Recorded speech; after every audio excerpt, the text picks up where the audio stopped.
Olá, bem-vindos ao quadro. Vamos continuar nossas aulas sobre o sistema digestório.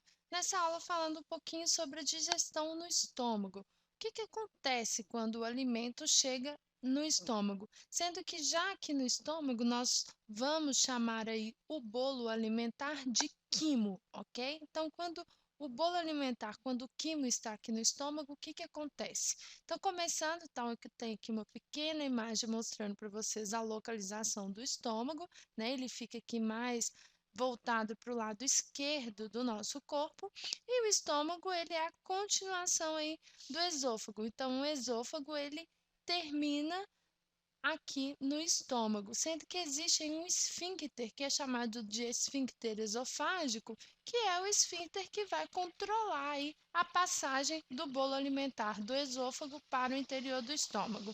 E aqui na porção final, quando o estômago já se abre aí para o intestino delgado, existe outro esfíncter que também controla a, o caminho do bolo alimentar, que é o esfíncter pilórico. Esses dois esfíncteres são músculos que vão controlar aí a entrada e a saída do alimento do interior no estômago, indo aqui em direção do esôfago para o intestino delgado, ok?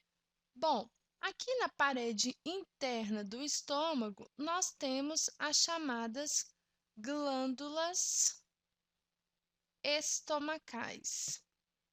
Essas glândulas estomacais são as responsáveis aí pela produção do HCl, que é o ácido clorídrico, e também de uma enzima muito especial, que é a pepsina, sendo a pepsina responsável aí pela quebra das proteínas. Então, a pepsina é uma enzima que age sobre as proteínas. E aqui no estômago, pessoal, só existe a digestão das proteínas. Então, as proteínas são quebradas aí em peptonas, que são partes menores, ok? Que são pequenas cadeias de aminoácidos.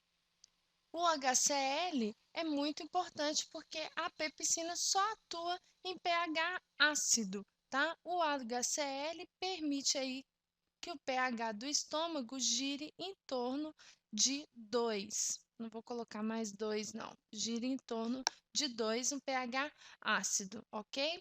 Para quem precisa de um pouquinho mais de informação, as glândulas estomacais, elas estão em invaginações da mucosa, sendo que elas são formadas por células parietais, que são as células que vão produzir o HCl. Então, aqui, ó, são células parietais que produzem o HCl, e a pepsina é produzida pelas células chamadas de células principais, ok? Bom, continuando, a pepsina, ela não é produzida sobre uma forma ativa, ela é produzida sobre uma forma inativa, que recebe o nome de pepsinogênio. Já adiantando, toda substância que vocês virem aí ao longo das aulas de biologia com esse final aqui, ó, gênio, são substâncias inativas, tá bom? Então, pepsinogênio é uma forma inativa que é ativado pelo HCl.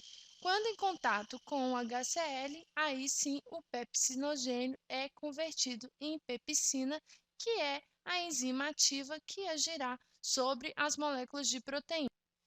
E olha que legal, quando a pepsina é produzida, ela estimula a liberação de pepsinogênio.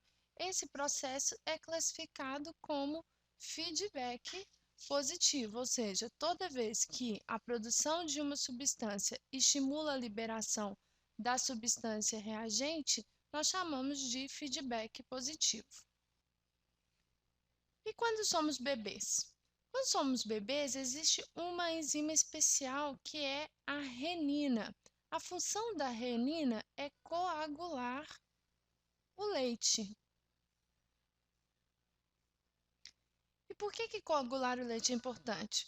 Porque isso aumenta o tempo de permanência do leite no estômago do bebê, mantendo o bebê mais tempo satisfeito com a alimentação. Então, para finalizar nossa aula, quando o bolo alimentar entra no estômago, ele vai sofrer a ação da enzima pepsina, que reage quebrando as proteínas em pedaços menores chamados de peptonas. A partir daqui, o quimo já pode seguir para o intestino delgado, ok? Bom, espero que vocês tenham compreendido. Se tiverem alguma dúvida, envie para nós através do site quadro.com.br. Um abraço!